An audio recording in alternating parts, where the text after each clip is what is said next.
और असुर होकर भगवान नारायण का तप कर रहा है। मुझे लगता है जरूर ये भगवान नारायण से कोई ना कोई वर प्राप्त करेगा। इंद्र को लग गया।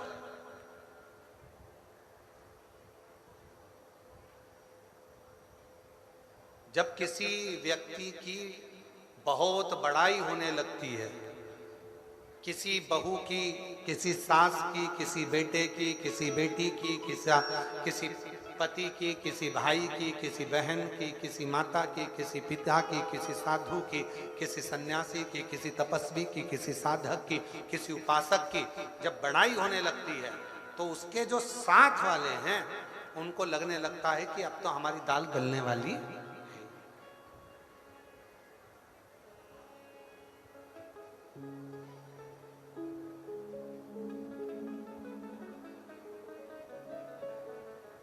भारत की भूमि पर एक ज्योतिर्लिंग ऐसा है जो ईर्ष्यालुओं की ईर्ष्या भी समाप्त कर देता, और वो ज्योतिर्लिंग है त्र्यंबकेश्वर महादेव। त्र्यंबकेश्वर गौतम बाबा पर गौ हत्या का दोष लगा दिया था। गौतम ऋषि पर गौ हत्या का दोष लगा था। गौतम बाबा पर जब गौ हत्या का दोष लगा,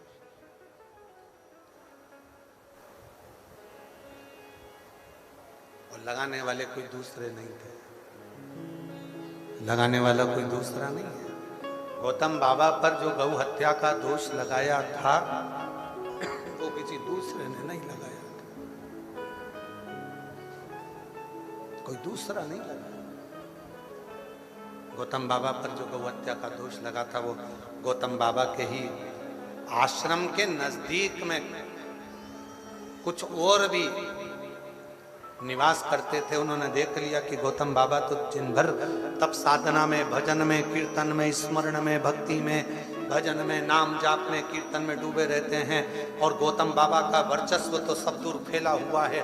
तो क्या करा, पड़ोसियों ने विचार करा कि इस गौतम ऋषि के ऊपर गौ हत्या का दोष लगा। गणेश जी को गाय बनाया, गौतम बाबा के आश्रम में पहुंचाया। आश्रम में जाकर गौतम ऋषि के आश्रम में कह दिया कि तुम गौ माता का रूप रख कर जाना, दुबली पतरी गाय बनकर जाना, प्राणों को त्याग देना। ऋषियों के कहने पर गौतम बाबा के आश्रम में जाकर गणेश जी जो लीला रख कर गए थे, उन्होंने अपने प्राणों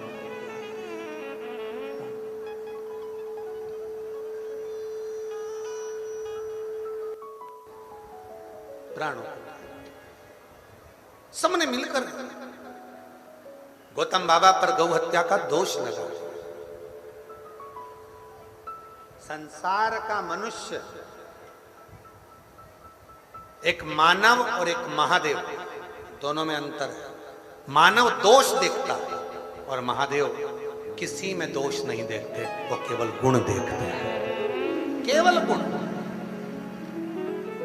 आप स्नान करें कि नहीं करें, महादेव को मतलब नहीं। आपने कौन से कपड़े पहने, महादेव को मतलब नहीं। आपने क्रीम पाउडर लगाया कि नहीं लगाया, महादेव को मतलब नहीं। कौन सी गाड़ी में चल रहे हो, महादेव को मतलब नहीं। महादेव को तुम्हारी गाड़ी से मतलब नहीं है, महादेव को तुम्हारे आभूषण से मतलब नहीं है, महादेव को तुम्हारे कपड़े से मतलब नहीं है, महादेव को तुम्हारे साज और श्रृंगार से मतलब नहीं है। महादेव को अगर केवल महादेव देखते हैं तो केवल तुम्हारा गुण देखते हैं कि तुम किस भाव से, किस आनंद के साथ में आप भगवान शंकर के पास आए हो। आपके मन में कोई कपट तो नहीं है, आपके हृदय में कोई छल तो नहीं, आपके हृदय में कोई भेद तो नहीं है, आपके हृदय में कोई गलत भाव तो नहीं है। महादेव केवल वही देखकर तुम्हारे सामने, तुम्हारे गुण देखकर महादेव प्रसन्न हो जाते हैं। केवल गुण देखते हैं महादेव, उसके सिवा कुछ नहीं देखते, केवल गुण के सिवा कुछ नहीं देखते।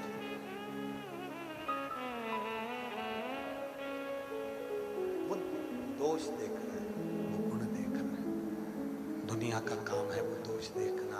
दुनिया केवल जब भी मिलेंगे वो केवल दोष देखेंगे, गुण नहीं देखेंगे, केवल दोष देखेंगे, केवल दोष। साउंड वाले भैया कुछ अच्छा कर सकोगे? शंभो शंभो शंभो शंभो शंभो शंभो।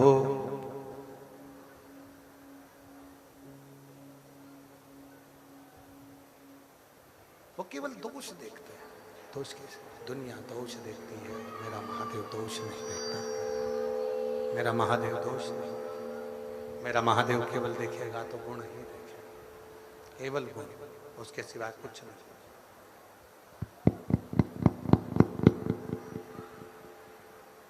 केवल शिव गुण देखते हैं, उनके पास में दोष देखने का काम। क्या पहने हो उससे मतलब नहीं है, क्या धारण करे हो उससे भी मतलब नहीं, क्या कर रहे हो उससे भी मतलब नहीं। इसीलिए हमारे शिव जी के सामने जब हम लोग स्तुति आप लोग करते हैं, भगवान शंकर को धतूरा कौन कौन चढ़ाता है? कभी तो चढ़ाया होगा धतूरा, चढ़ाया है कभी धतूरा? क्यों चढ़ाते हैं? ये आंख का फूल भगवान शंकर को क्यों चढ़ाते हैं? किस लिए चढ़ाते हैं? शिव जी को आंख का फूल प्रिय है इसलिए चढ़ाया जाता है। शिव जी को धतूरा प्रिय है इसलिए चढ़ाया जाता है। पर शिव महापुराण की कथा कह रही है, आप में से कितने लोग हैं जिनको कांटे प्रिय है? आपको कांटा प्रिय है क्या? सभी को फूलों की सेज अच्छी लगती है, मखमल का गादी तकिया अच्छा लगता है, किसी को कांटा अच्छा नहीं लगता। तो शंकर भगवान को धतूरा क्यों अच्छा लगेगा? शिव जी को आंख का फूल क्यों अच्छा लगेगा?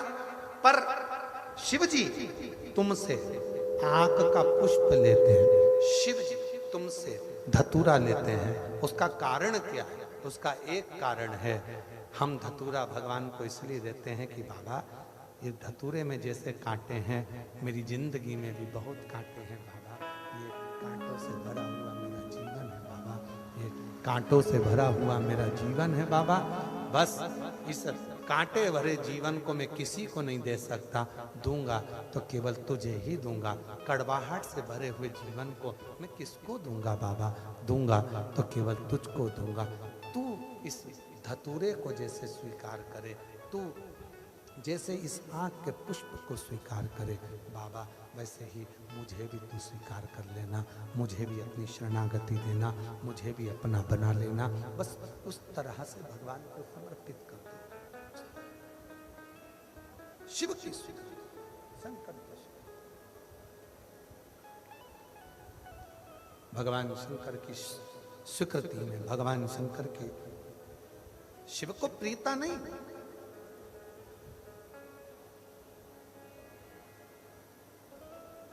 गुड़ाकेश को भगवान शंकर ने लगा दिया नारायण की सेवा में। भगवान इंद्र को लग रहा है कि कहीं ये मेरा सिंहासन नहीं मंगले।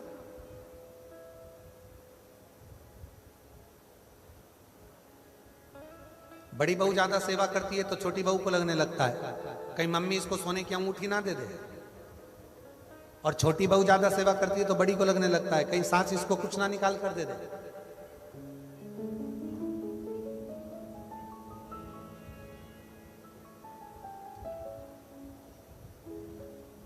भगवान से प्रार्थना करना, बाबा सास किसी को भी सोना दे, सास किसी को भी चांदी दे, पर इतनी कृपा करना कि सास का आशीर्वाद हमारे ऊपर बनाकर रखना। वो सोना किसी को भी दे, चांदी किसी को भी दे, धन किसी को भी दे, अंबारियां किसी को भी दे, किसी को भी बेबाव दे दे, किसी को भी चांदी दे दे, किसी को भी सोना दे दे, पर उसका आशीर्वाद हमारे ऊपर बना रहे। हमें धन से मतलब नहीं, हमें चांदी से मतलब नहीं, सोने से मतलब, हमें तो केवल उसका आशीर्वाद चाहिए, केवल आशीर्वाद।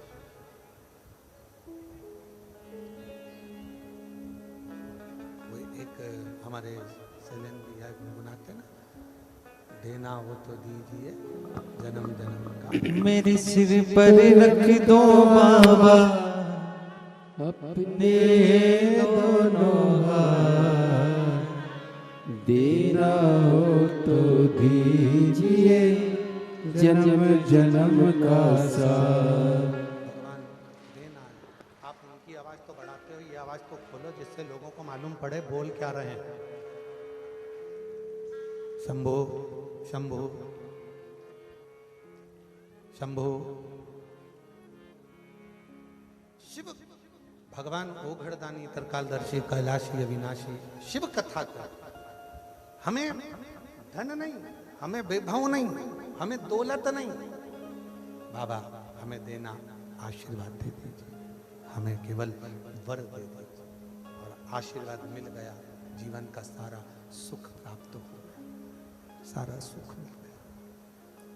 वर मिल गया, जीवन का सारा सुख मिल गया, सब कुछ मिल गया। बहुत गुणाकेश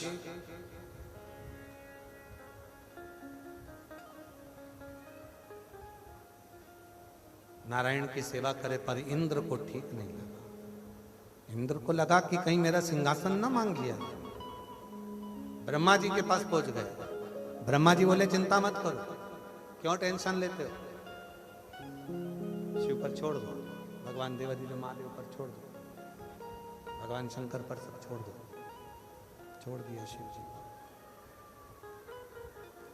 शंकर भगवान पर सब छोड़ दिया, शिव जी पर सब छोड़ दिया। और स्वयं नारायण भगवान आज गुणाकेश के सामने प्रकट हो गए। गुणाकेश के सामने जैसे ही नारायण प्रकट हुए, गुणाकेश क्या चाहता, क्या दिया जाए तुम? गुणाकेश नेत्र खोलकर भगवान नारायण का जब दर्शन करे तो गुणाकेश ने कहा, मांगने को तो मैंने तब करा था सूर्य की लालिमा जैसा तेज मुझे मिले। मांगने को तो मैंने तब किया था कि सूर्य की लालिमा जैसी सुंदरता मुझे मिले। इतना तेज, इतनी लालिमा मुझे प्राप्त हो, मुझे मिले।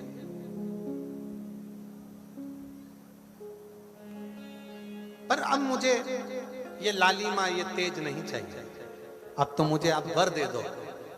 नारायण ने पूछा कौन सा वर?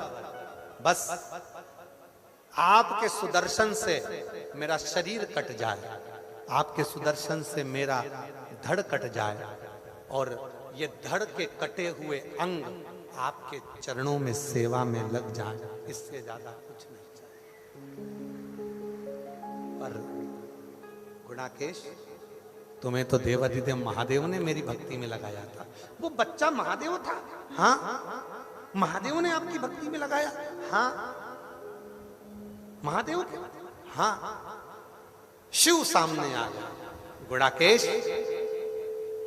तेरा शरीर सुदर्शन चक्र से छुएगा, तेरे शरीर के टुकड़े हो जाएंगे, तेरे शरीर का जो मांस पृथ्वी पर गिरेगा उससे ताम्र उत्पन्न हो जाएगा, और सुन तेरे रक्त से स्वर्ण उत्पन्न हो जाएगा, तेरी अस्थि से चांदी उत्पन्न हो जाएगी, तेरे शरीर के अन्य भाग से कांसा पीतल उत्पन्न हो जाएगा।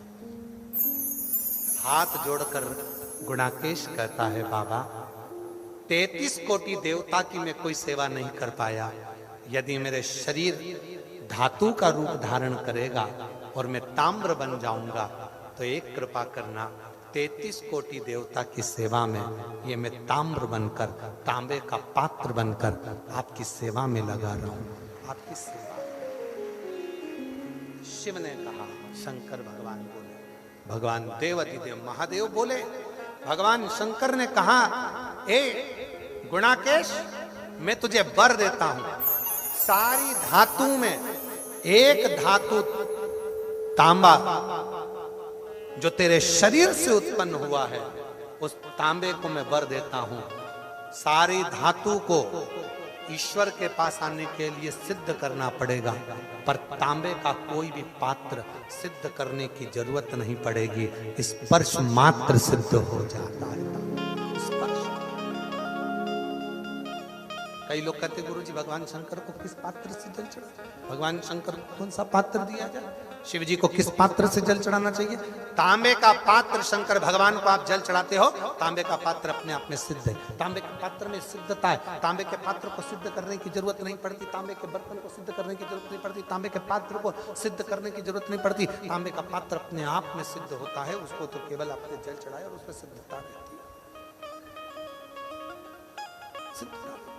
कितना सुंदर कहा है शिवपुराण के अंदर महाराज।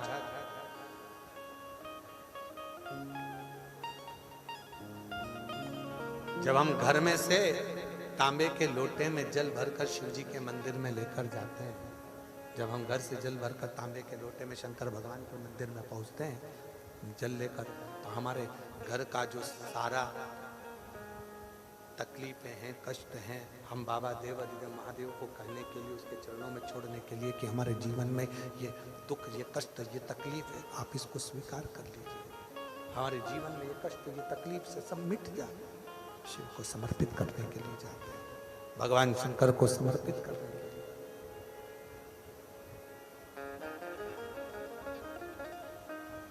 और मैंने तेरे भरोसे बाबा, तेरे भरोसे आवाज़ उड़ती जावागी, बाबा डोर है तो छठी नाम कटी जावागी। भोले मैं तेरी बदन शंभो, मैं तेरी बदन। उस ईश्वर की शरणागति में, उस ईश्वर के चरणों में समर्पित। इसलिए प्रतिदिन अपने घर से एक लोटा जल लेकर जाओ, प्रतिदिन अपने घर से जल लेकर शिव जी के शिवालय तक, भगवान शंकर के मंदिर तक जाइए, शिव के शिवलिंग तक जाइए। जब आप भगवान शंकर के शिवलिंग को समर्पित करोगे,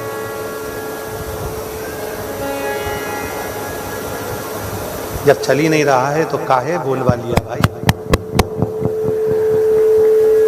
शिव के शिवलिंग को समर्पित करने के लिए जाए, भगवान शंकर के शिवलिंग को समर्पित करने के लिए जाए। हमारे भीतर का जो दोष है, हमारे भीतर का जो विकार है, हमारे भीतर का जो कष्ट है, हमारे भीतर की जो तकलीफें हैं, वो हम शिव की शरणागति में पहुंचकर समाप्त कर देते हैं, भगवान शंकर की शरणागति में पहुंचकर समाप्त कर देते। शिव शरणागति, शंकर की शरणागति। महाराज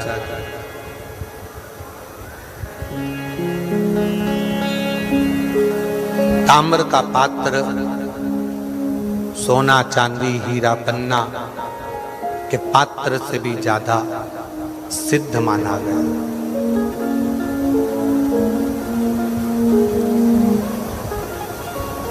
33 कोटि देवता की पूजन में, 33 कोटि देवता की साधना में ताम्र पात्र होना जरूरी है। तांबे का पात्र 33 कोटि, ऐसी पवित्र